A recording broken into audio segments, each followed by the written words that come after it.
ఓం సమర్థ సద్గురు శ్రీ సాయినాథాయ నమః. శ్రీ సాయి లీలామృతం అధ్యాయం 21 కాలాని కవ్వల. బాబా కీర్తి 1914 నాటికి అన్ని దిక్కులా వ్యాపించి ఉదయ సూర్యుని శోభల నానాటికి వృద్ధి చెందుతుంది. ఎందరెందరో భక్తులు షిరిడి వచ్చిపోతున్నారు. కానీ బాబా షిరిడి వచ్చిన మొదటి రోజుల్లోనే ఇక్కడ పెద్ద భవనాలు లేస్తాయి, పెద్ద పెద్ద వారు వస్తారు, వైభవంగా ఊరేగింపులు జరుగుతాయి, గుర్రం రథం కూడా వస్తాయి అన్నారు. ఆ పిచ్చి పకీరు ఆలోచనలకు అందరూ నవ్వుకున్నారు. కానీ 1914 నాటికి ఇవన్నీ నిజాలయ్యాయి. ఒకరోజు జోక్ భార్యకు ఊరి బయట వేప చెట్టు పక్కనున్న జాగా చూపి, ఇది మా స్థలం, ఇక్కడ ఒక భవనం లేస్తుంది, మేము అక్కడే ఉంటాము, పెద్దలు నన్ను అక్కడ కనిపెట్టుకొని సేవలు చేస్తారు అన్నారు.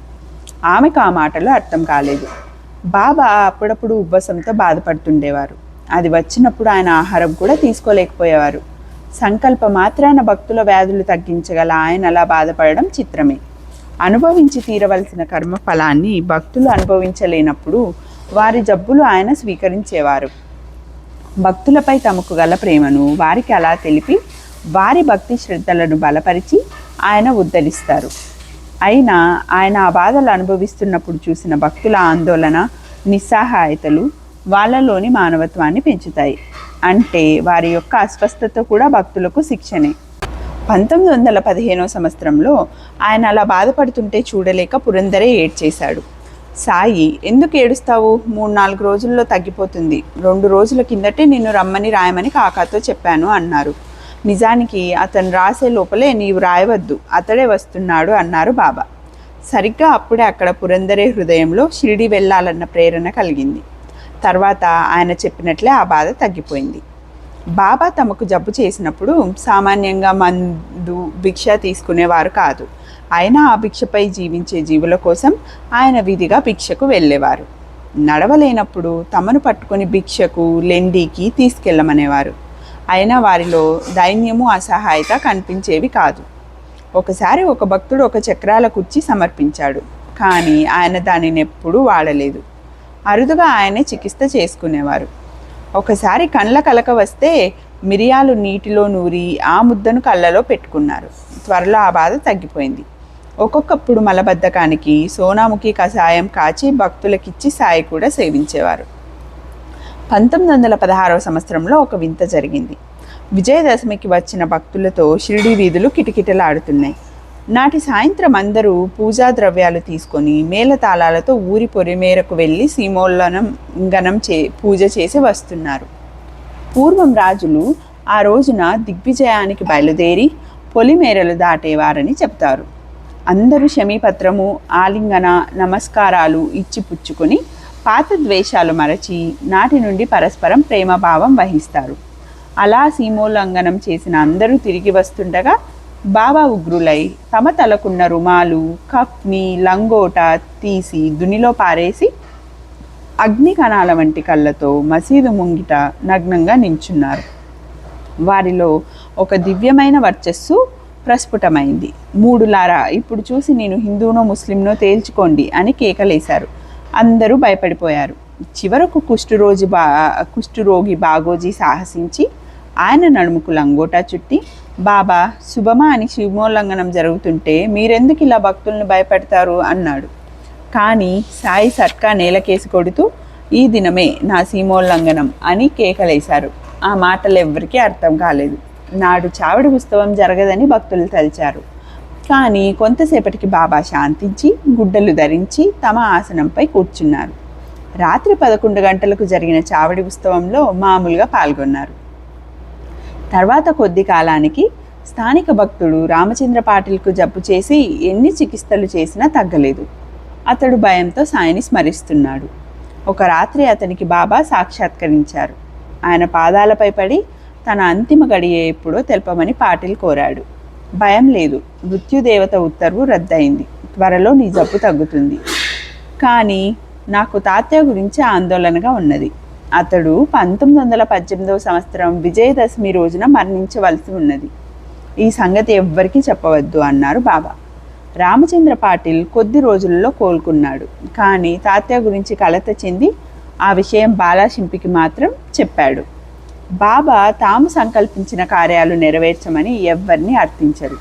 ఆజ్ఞాపించరు. భగవంతుడే ఆయన యజమాని. ఆయన ఎవరిని అర్థించాలి? అంతటా నిండిన అన్ని జీవుల చైతన్యమే ఆయన కనుక ఆయన సంకల్పమే వ్యక్తుల మనస్సులను, పరిస్థితులను ఆదేశించి నెరవేర్చేది. నాగపూర్కు చెందిన కోటీశ్వరుడు బాబు సాహెబ్ బూటీ ఒకనాడు సిద్ధపురుషుడైన హజ్రత్ తాజుద్దీన్ బాబా గారిని దర్శించాడు. ఆయన, నీవిక్కడికి ఎందుకు వచ్చావు? నీ గురువు షిరిడీలో నీకోసం వేచి ఉన్నాడు, త్వరగా వెళ్ళు అన్నారు. అతడు త్వరలో సాయిని దర్శించి ఆయన దివ్య మహిమకు మంత్రముగ్ధుడై తరచూ షిరిడీలో ఎక్కువ కాలం ఉండసాగాడు. కనుక అక్కడే ఒక భవనం నిర్మించుకోదలిచాడు. అతడు ఒక రాత్రి దీక్షిత్ వాడాలో నిద్రిస్తుంటే కలలో బాబా కనిపించి షిరిడీలో ఒక భవనము, అందులో ఒక పూజా మందిరము నిర్మించమని ఆజ్ఞాపించారు. అతడికి మెలకువ వచ్చి చూసేసరికి పక్కనే శ్యామ కల్వరిస్తూ కన్నీరు కారుస్తున్నాడు. నిద్ర లేపి కారణం అడిగితే స్వప్నంలో బాబా కనిపించి, ఒక భవనము, మందిరము నిర్మించండి, నేను అక్కడే ఉండి అందరి కోరికలు తీరుస్తాను అని స్పష్టంగా చెప్పారు. అందుకు నాకు భావోద్రేకం కలిగింది అన్నాడు శ్యామ కాకా దీక్షితుల సహాయంతో ప్లాను గీయించి బాబా అనుమతి ఆశీర్వచనము పొందాడు బూటీ.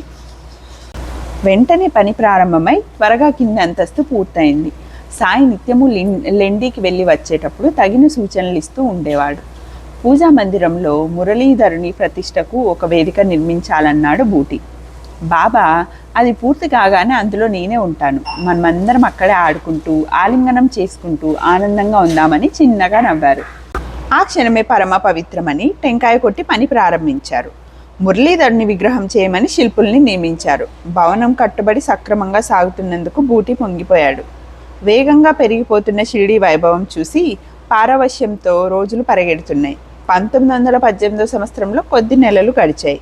తరచూ షిరిడీ దర్శించే ఉద్దవేష్ బువా, శ్రీమతి చాంద్రబాయి బోర్కర్లతో ఒకరోజు సాయి, ఇక నుంచి మీరు శ్రమపడి తరచూ షిరిడీ రానక్కర్లేదు.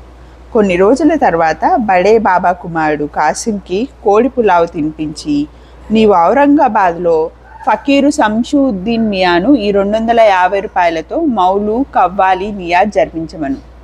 తర్వాత ఫకీర్ బన్నే మియా మెడలో నేనిచ్చే ఈ పూలమాల వేసి ముస్లింల పంచాంగంలో 9వ నెలలో 9వ రోజున అల్లా వెలిగించిన దీపం అల్లాయే తీసుకుపోతారు, ఆయన దయ అలా ఉన్నదని చెప్పు అన్నారు. బాబా ఇచ్చిన పైకము పూలమాల తీసుకొని కాసిం, చోటే ఖాన్ అమీర్లు ముగ్గురు ఔరంగాబాద్ చేరారు. స్టేషన్లో ఫకీర్ శంషుద్దీన్ రైలు వద్దకు వచ్చి సాయి ఫకీరు వద్ద నుండి వచ్చినదెవరు అని విచారిస్తున్నారు. వాళ్ళు నమస్కరించగానే వాళ్ళు చెప్పదలిచిన వార్త కూడా ఆయనే చెప్పారు. తర్వాత ఆ ఫకీర్ ఆ ముగ్గురికి తన ఇంట భోజనం పెట్టి బాబా పంపిన పైకంతో అన్నదానము, కవ్వాలి, సంకీర్తనలు విధిగా జరిపించారు. మరో రోజు అందరూ బన్నేమియా గారి దగ్గరకు చేరారు. ఆయన ఒక చేయి ఆకాశం వైపు, రెండవ చేయి నేల వైపు చాచి నిశ్చేష్టులై నిలబడి ఉన్నారు.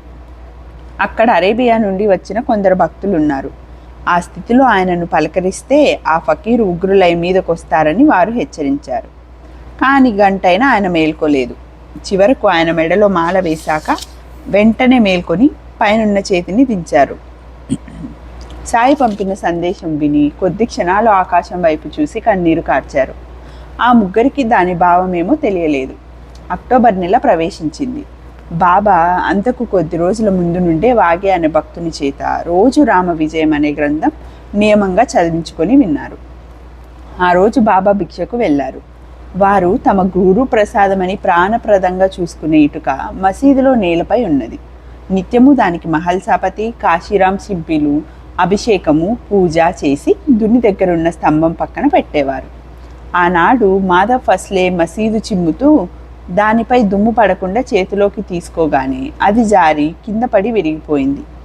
సాయి కోపిస్తారని ఫస్లే భయంతో వణికిపోయాడు. కొద్దిసేపట్లో సాయి రానే వచ్చారు. విరిగిన ఇటుక చూసి కోపించలేదు.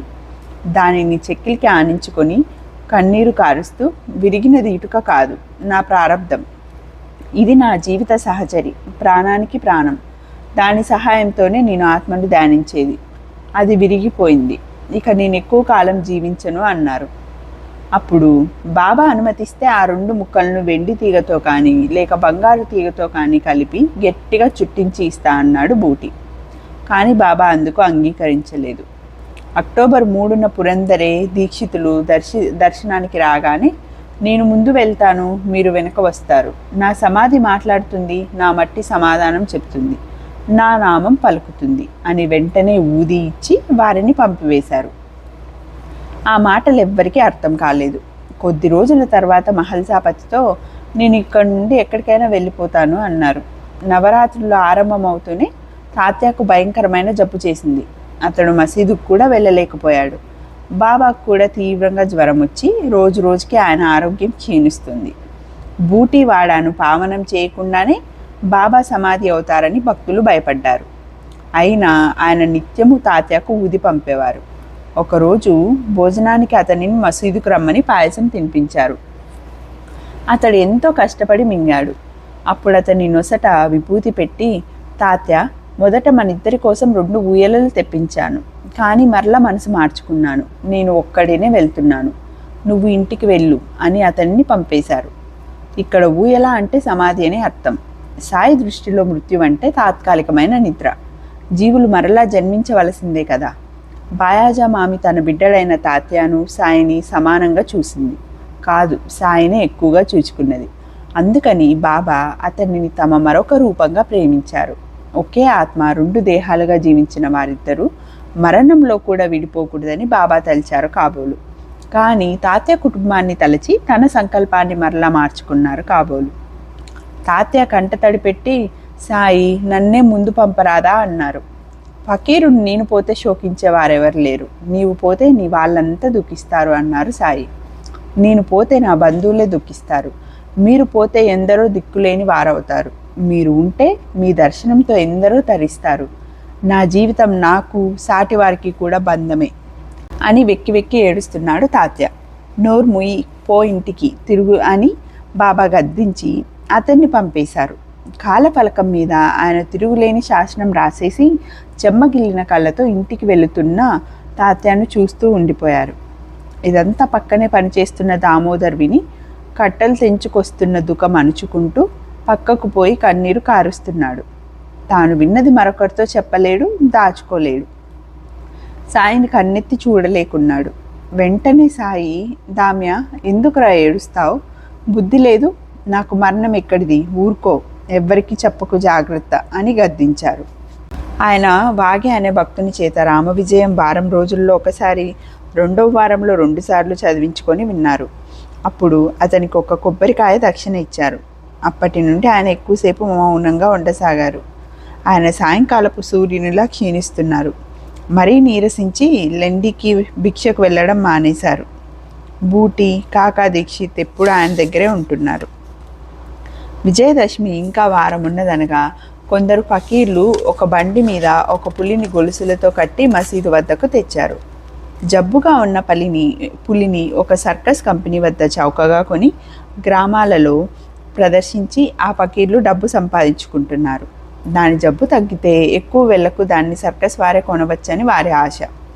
అదెంతో బాధతో గర్జిస్తుంటే చూసి సాయి, పాపం నన్ను అలా కట్టేశారేమి, విప్పండి, దాని బాధ నేను తీరుస్తాను అన్నారు. ముందు ఆ ఫకీర్లు భయపడ్డారు, కానీ తర్వాత గంపెడాశతో దానిని విప్పారు. అది మెల్లగా బండి దిగి మసీదు మెట్లెక్కి ఆయన ఎదుటికొచ్చింది. మంత్రముగ్ధ అయినట్లు కొన్ని క్షణాలు తదేకంగా ఆయనని చూసి వారి చూపులకు తట్టుకోలేక కాబోలు తలదించుకుంది. బాబా పాదాలు వాసన చూసింది. 3 సార్లు తోకతో నేలను కొట్టి అక్కడే పడి ప్రాణం విడిచింది. అదెక్కడ పుట్టిందో కానీ మహాభక్తునిలా సాయి పాదాల వద్ద శాశ్వతంగా దుఃఖ నివృత్తి పొందింది. ఫకీర్లకు ఆ నష్టం కొంతైనా భర్తీ చేయాలనో, ఆ రూపంలో ఉన్న ఆ భక్తుని తమ చెంతకు చేర్చి మేలు చేసినందుకు బహుమానమో కానీ సాయి వారికి 50 రూపాయలు బహూకరించారు. ఆ మృగరాజు వల్లనే సాయి మహారాజు కూడా రుణానుబంధం వలన తమపై ఆధారపడిన జీవులను అంతటి రోగ బాధలలోనూ పోషిస్తున్నారు. దానివలనే ఆయన కూడా ఇక విడుదల, విశ్రాంతి కోరడానికి చిహ్నమైనట్లున్నది ఈ సంఘటన. విజయదశమికి 4 రోజులున్నది. సాయి ఆనాడు నందు మార్వాడి భార్యతో ద్వారకామాయిలోనూ చావడిలోనూ ఉండాలంటే నాకేమీ బాగుండలేదు. నేను బూటివాడాకు పోతాను, అక్కడ నాకు పెద్ద పెద్ద వారు సేవలు చేస్తుంటారు అన్నారు. బాబా 2 రోజులకు సమాధి చెందుతారు అనగా భక్తులతో మీరెవ్వరూ శోకించకూడదు అని హెచ్చరిస్తున్నారు. అన్ని రోజులు అస్వస్థతగా ఉన్నా ఒక్కసారి కూడా విశ్రమించలేదు. రోజంతా కూర్చొనే ఉండేవారు. అక్టోబర్ 15, 1918న విజయదశమి తెల్లవారేసరికి బాబా చాలా బలహీనంగా ఉన్నారు. అయినా దర్శనానికి వస్తున్న భక్తులను ఆదరిస్తూనే ఉన్నారు. ఇంతలో రామచంద్ర పాటిల్ బాలశింపీలు భయపడినట్లే తాత్యాకు నాడి బలహీనమవుతుందని కబురు వచ్చింది. మధ్యాహ్న హారతి కాగానే భక్తులందరినీ భోజనాలకు పంపారు బాబా. శ్రీమతి లక్ష్మీబాయి, బాగోజీ, బయ్యాజీ అప్పాకోతే పాటిల్, బాలాశింపి, నిమోన్కర్, శ్యామాలు మాత్రం ఆయన దగ్గరే ఉండిపోయారు. అప్పుడు బాబా, నాకు ఇక్కడ ఏమి బాగలేదు, ఆ దగదీవాడాకి తీసుకుపోండి. దగదీవాడ అంటే రాతిమేడ, ఆ భూక్తి నిర్మిస్తున్న భవనం అని అర్థం. అక్కడ నాకు సుఖంగా ఉంటుంది అన్నారు. ఆయన ఆసనం మీద కూర్చొని మాదేవ్ ఫస్లేని అడిగి పాన్ తీసుకున్నారు. తర్వాత ఆయన మంచినీళ్ళు తాగుతుండగా మధ్యలో మింగుడు పడక సగం నీరు బయటకు వచ్చి వారి కళ్ళు అర్ధ నిమితాలయ్యాయి. అప్పుడు ఆయన లక్ష్మీబాయి షిండేను పిలిచి మొదట 5, తర్వాత 4 రూపాయ నాణాలు ఇచ్చి వాటిని జాగ్రత్తగా ఉంచుకోమన్నారు. అబ్దుల్లాను వెంటనే రమ్మని కబురు చేశారు. అతడు కొద్దిసేపు ఆగి వస్తానని కబురు చేశాడు. సాయి చిన్నగా నవ్వి తమకు మసీదులో బాగుండలేదని బూటీవాడాకు తీసుకెళ్తే బాగుంటుందని చెప్పి బయాజీ అప్పాకోతే పాటిల్ వైపుకు ఒరిగి కన్ను మూశారు. బాగోజీ అది గమనించి నిమోన్కర్తో చెప్పాడు. అతడు సాయి నోట్లో కొంచెం నీరు పోసి అది బయటకు వచ్చేయడం చూసి అందరూ పెద్దగా ఏడ్చారు. ఆ కబురు వినగానే డాక్టర్ పిల్లే బాబాకు నాడి చూసి కంట నీరు పెట్టుకున్నాడు. సాయి శరీరం విడిచారని వినగానే గ్రామస్తులు, భక్తులు హృదయ విదారకంగా శోకాలు పెడుతూ మసీదు చేరారు. క్షణంలో షిరిడి యావత్తు జీవోత్సవమైంది. అబ్దుల్లా పరుగున అక్కడికి చేరి తన దురదృష్టానికి ఎంతో దుఃఖించాడు. భక్తులు నమస్కరించుకోవడానికి వీలుగా బాబా శరీరాన్ని కూర్చోబెట్టారు. అక్కడెందరు భక్తులు చేరారంటే ఆ రద్దీలో సుమారు 5 గంటల సేపు నాకు బాబా దేహాన్ని చూసే అవకాశమే కలగలేదు అంటాడు నృపతి పాటిల్. బాబా శరీరం మీద లెక్కలేనన్ని పూలమాలలు, రాసులు రాసులుగా పువ్వులు వేస్తున్నారు. ఎప్పుడు భయము దుఃఖము ఎరుగని నానావల్లి కూడా ఆ రోజు కన్నీరు తుడుచుకుంటూ కొద్దిసేపు అక్కడ నిలబడి తర్వాత మారుతి ఆలయానికి వెళ్ళిపోయాడు. అప్పటి నుండి 13 రోజుల పాటు ఓ మామ, నీవు లేక నేను బతకలేను, నేను వచ్చేస్తాను అని శోకాలు పెడుతూ అన్న పానీయాలు కూడా మాని సమాధి చెందాడు. మరో చిత్రం, సాయి నిర్యాణమైన కొద్ది గంటలలోనే తాత్య ఆరోగ్యం బాగుపడింది.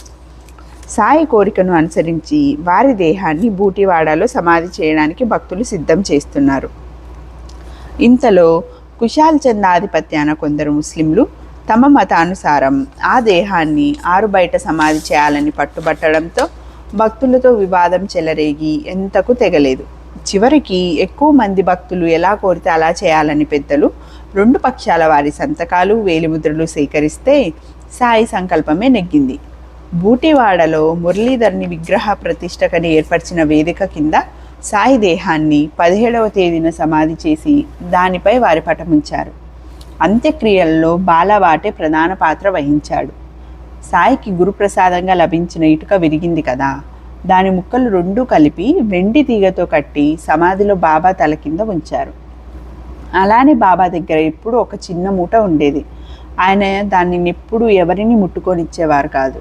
వారు మహాసమాధి చెందాక చూస్తే అందులో వారికి కాశీరామ్ ఏనాడో సమర్పించుకున్న ఆకుపచ్చని పాత కఫ్నీ టోపీ ఉన్నాయి. దానిని కూడా సమాధిలో ఉంచారు. ఆ రోజున భక్తులు 2400 రూపాయలు పోగు చేసి భారీ ఎత్తున అన్న సంతర్పణ చేశారు. బూటివాడాలో తమను పెద్దలు సేవిస్తుంటారు అన్నారు బాబా.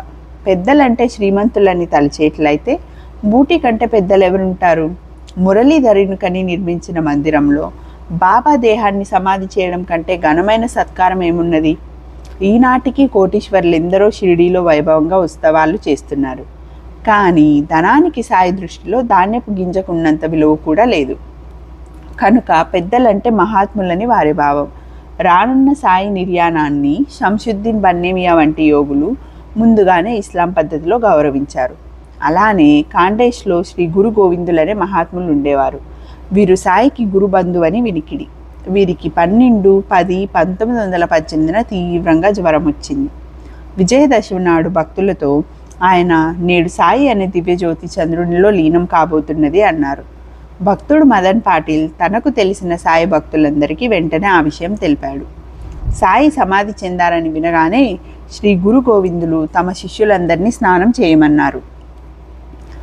ఆయన బాబాని ఆ గురుచంద్రులు అనేవారు.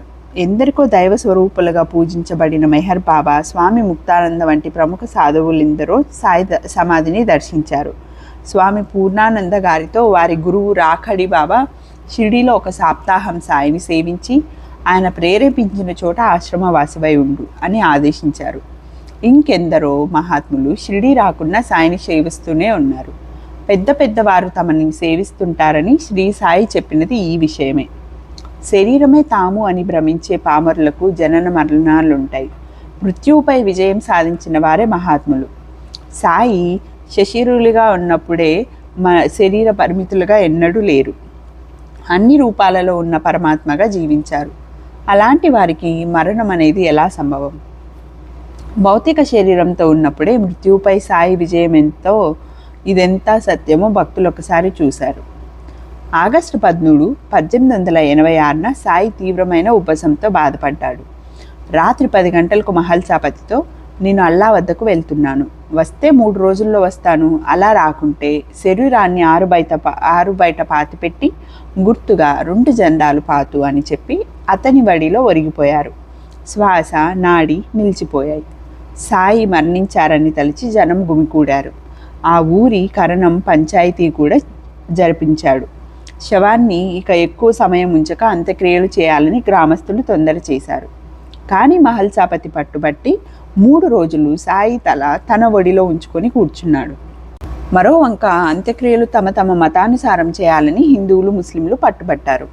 ఘర్షణ తప్పదనుకొని పక్క గ్రామాల వారు తమ పక్షాలను బలపరుచుకోవాలని షిరిడి చేరుకున్నారు. గ్రామాధికారికి దిక్కుతోచక పోలీస్ పటేల్ ద్వారా అహ్మద్ నగర్ జిల్లా కలెక్టర్కు కబురు చేశారు. విదేశీయులమైన మేమేం చేసినా ప్రజలు ఉద్రిక్తులవుతారు. గ్రామ పెద్దలే ఎలాగో చక్కబెట్టండి, కానీ సాయి తిరిగి బతికితే నాకు తెలపండి, దర్శిస్తాను. క్రీస్తు తప్ప మరెవరూ మరణించాక తిరిగి జీవించలేదు అన్నాడు కలెక్టర్. గ్రామ పెద్దలు ఈ సంగతి ప్రజలకు తెల్పగా యుక్తిగా కలెక్టర్ ఏ క్షణాన్నైనా వచ్చి తగు చర్య తీసుకుంటారని, ఈలోగా త్వరపడి ఏమైనా చేస్తే శిక్షిస్తారని చెప్పారు. ఆగస్టు 16, 1886 తెల్లవారుజామున 3 గంటలకు శరీరంలో నాడి శ్వాస ప్రారంభమై కొద్దిసేపట్లో సాయి లేచారు. భక్తుల సంతోషం, ప్రజల ఆశ్చర్యం వర్ణనాతీతం. శ్యామ మాత్రం ఆయనను, దేవా ఎక్కడికి పోయావు, ఏం చేశావు అని అడిగాడు. బాబా నవ్వి, అల్లా వద్దకెళ్ళాను. మొదట నేను తిరిగి రాదలుచుకోలేదు, కానీ అల్లా నీవు చేయవలసిందెంతో ఉంది. బెంగాల్లో గదాధర్ అనే భక్తుడు నాతో కలవాలని ఆరాటపడుతున్నాడు. కానీ అతని పుణ్యఫలం, అవతార కార్యం ఇంకా మిగిలాయి. నీవు అవి తీసుకొని అతనిని విడుదల చేసి నీ స్థలానికి వెళ్ళు అన్నారు. నేను అలానే చేశాను అన్నారు. ఆశ్చర్యంతో శ్యామకు మాట పెగల్లేదు. తెల్లవారుతూనే సాయి ఎప్పటిలా తమ నిత్య కృత్యానికి ఉపక్రమించారు. ఖండయోగం సిద్ధించిన సాయికి ఇది ఒక లెక్క. ఈ వార్త తెలియగానే ఎందరో వచ్చి సాయిని దర్శించారు. వారిలో కలెక్టర్ ఒకడు. ఇంకో విశేషం, ఆ రోజు రాత్రి 1 గంట 2 నిమిషాలకే శ్రీరామకృష్ణ పరమహంస నిర్యాణమయ్యారు. వారి అసలు పేరు గదాధరుడు. సమాధి చెందిన రాత్రి హనుమాన్ ప్రసాద్ జోషి ఇంటి గోడకు తగిలించిన బాబా పటం అకస్మాత్తుగాను నిష్కారణంగాను చాలాసేపు బాగా ఊగింది. విలేపార్లేలోని మాధవరావు దీక్షిత్ అను భక్తునికి కలలో నాసిక్లో ఉన్న ఒక గొప్ప యోగి మహాసమాధి చెందుతున్నట్టు కల వచ్చింది. అస్తమించిన సూర్యుడు మరలా ఉదయించాడు. బాబా సమాధి చెందిన మరుసటి తెల్లవారుజామునే పండరిపురంలో దాసగునుకు స్వప్నంలో బాబా కనిపించి, మసీదు కూలిపోయింది, నూనె వర్తకులు ఇతర వర్తకులు నన్నెంతో వేధించారు, అందుకే ఆ చోటు విడిచిపోయాను, ఆ విషయం చెప్పడానికే వచ్చాను, నీవు త్వరగా వెళ్ళి నా సమాధిని పూలతో కప్పు అన్నారు. తెల్లవారి షిరిడి నుంచి జాబు రానే వచ్చింది. అతడు వెంటనే శిష్యులతో షిరిడి చేరి సమాధి పూజ, ఏకాహము, అన్నదానము చేశాడు. సాయి ఆ రోజే ఉదయం లక్ష్మణ్ మామ జోషికి స్వప్నంలో కనిపించి, నేను మరణించాననుకొని ఈరోజు జోగు ఆరతి ఇవ్వడానికి రాడు, నీవు వచ్చి పూజ ఆరతి చెయ్యి అని చెప్పారు. అతడు వెంటనే వెళ్ళి సాయి దేహానికి ఆ సేవ జరిపించాడు. నాటి మధ్యాహ్నం మిగిలిన భక్తులతో కలిసి జోగ్ సాయి దేహానికి పూజ ఆరతి చేశాడు. బాబా చేతి వేళ్ళు తెరిచి దక్షిణ అందులో పెట్టాడు. సమాధి అయిన 21 గంటల తర్వాత కూడా సాయి వేళ్ళు బిగిసిపోకుండా సులువుగా తెరిస్తే తెరుచుకున్నాయి, మళ్ళీ మూస్తే మూసుకున్నాయి. దశమి నాటి రాత్రంతా బూటివాడాలో సమాధి తవ్వుతున్నారు. బుధవారం సాయంత్రం బాబా శరీరాన్ని 4 చక్రాలు కల ఒక వాహనంపై ఉంచి పైన అర్ధచంద్రాకృతిలో ఆచ్ఛాదన ఏర్పాటు చేసి గ్రామమంతా ఊరేగించి బూటివాడాలోని హాలులో ఉంచారు. సుమారు 36 గంటల తర్వాత కూడా సాయి శరీరం కొంచెం కూడా బిగవక కప్ని విప్పడం కూడా ఎంతో తేలిగ్గా వీలైంది. బుధవారం బాబా నోటి వెంట కొద్ది రక్తం వచ్చింది.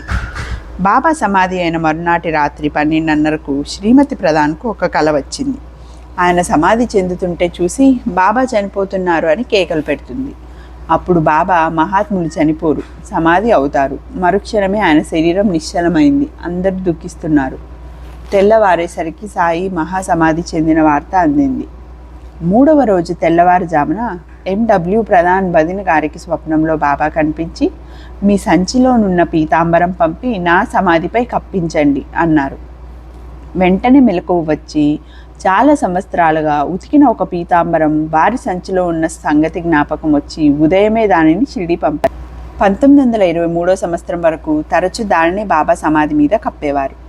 బాబా సమాధి అయిన తర్వాత 7వ రోజున ఉపాసిని బాబా కాశీ వెళ్ళి 1100 మంది బ్రాహ్మణుల చేత విశ్వేశ్వరునికి అభిషేకం చేయించి వారందరికీ భోజనము, దక్షిణ, శాలువలు ఇచ్చారు. బొంబాయి భక్తులు 13వ రోజున హిందూ పద్ధతిన 3000 రూపాయల ఖర్చుతో 3000 మందికి పంచభక్ష పరమాణాలతో భోజనం పెట్టారు. తర్వాత మాసికం రోజున దాసగును కూడా అంత వైభవంగా చేశాడు.